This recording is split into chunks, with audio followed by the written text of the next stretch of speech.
Kita hidup di era modernisasi dengan perkembangan teknologi yang sangat maju, sehingga banyak sekali kegiatan sehari-hari umat manusia yang dipermudah dengan adanya kehadiran teknologi di zaman sekarang ini. Pada saat ini, dunia digemparkan oleh kasus pandemi COVID-19 yang memakan banyak korban jiwa. Bahkan dampak dari pandemi ini bukan hanya soal memakan banyak korban jiwa, melainkan juga mempengaruhi dari segi finansial atau ekonomi masyarakat, pendidikan yang juga terhambat, dan akhirnya mengharuskan para pelajar, mahasiswa, dan pengajar untuk bertemu secara virtual. Begitu juga gereja yang mendapat pengaruh besar dari terjadinya pandemi COVID yang menyebar luas. Tetapi hebatnya adalah gereja-gereja, khususnya di Indonesia, tetap mau berdiri teguh untuk tetap memberitakan kebenaran melalui ibadah minggu yang diselenggarakan, ibadah persekutuan kategorial, dan ibadah-ibadah lainnya yang tetap diselenggarakan oleh gereja secara virtual. Hal ini tentunya tidak mudah bagi banyak gereja yang baru memulai terbuka dengan teknologi seperti ini. Merupakan tantangan baru untuk gereja, di mana gereja harus menyesuaikan dirinya dengan teknologi yang telah hadir saat ini. Sebagai contoh, di Sinode Gereja Protestan Bagian Barat telah memberlakukan ibadah dan juga pertemuan-pertemuan rapat dalam rangka kepentingan gereja secara virtual. Ada yang menggunakan live streaming YouTube, ada yang menggunakan platform Zoom dan Google Meet, ada juga yang menggunakan video-video singkat yang kemudian di-share ke sosial medianya masing-masing. Kemudian jika ditanya, adakah kendala dalam beribadah secara virtual? Tentu saja ada. Di setiap wilayah memiliki kekuatan jaringan yang berbeda-beda. Ada yang memadai, dan ada juga yang kurang memadai.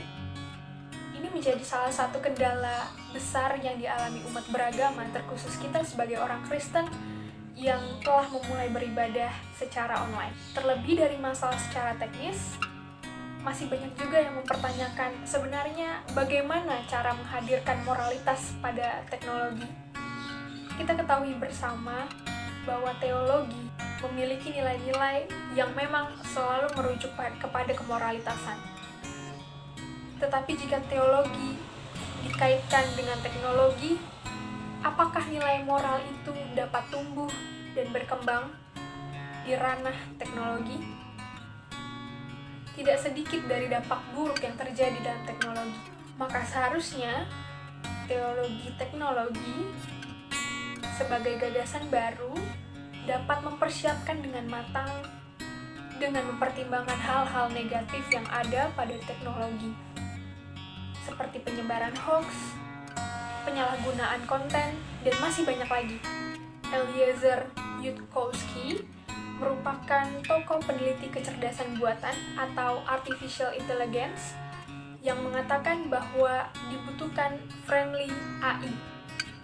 Yang dimaksud di sini adalah bagaimana AI dapat menjadi teman baik atau memiliki koneksi yang baik dengan manusia, dan melalui AI terdapat pengaruh positif untuk kehidupan manusia. Hal ini yang menjadi penguat argumen saya bahwa teknologi memang memiliki peran penting dalam berteologi, khususnya dalam ranah peribadahan gereja. Hanya jika esensi atau inti dari apa yang dipaparkan tetap memiliki nilai kekristenan atau citra Allah dalam AI tersebut. Walaupun kita tidak dapat berjumpa secara luring untuk bersama-sama bersekutu, tetapi teknologi dapat mempersatukan kita secara daring untuk sama-sama bersekutu di tempat yang berbeda-beda. Kehadiran teologi teknologi AI atau artificial intelligence dapat dihidupi jika kita dapat memanfaatkannya dengan baik untuk menuju satu tujuan atau goals yang dapat berpengaruh baik terhadap umat manusia. Hal ini memanglah tidak mudah melihat konteks realita yang masih banyak menggunakan teknologi secara tidak bertanggung jawab. Tetapi hal ini yang menjadi tugas kita untuk tetap menghidupi citra Allah meski dalam teknologi saat ini. Sesuai dengan judulnya, yaitu Teologi Teknologi, menuntut kita untuk tetap berteologi dengan konteks teknologi yang ada.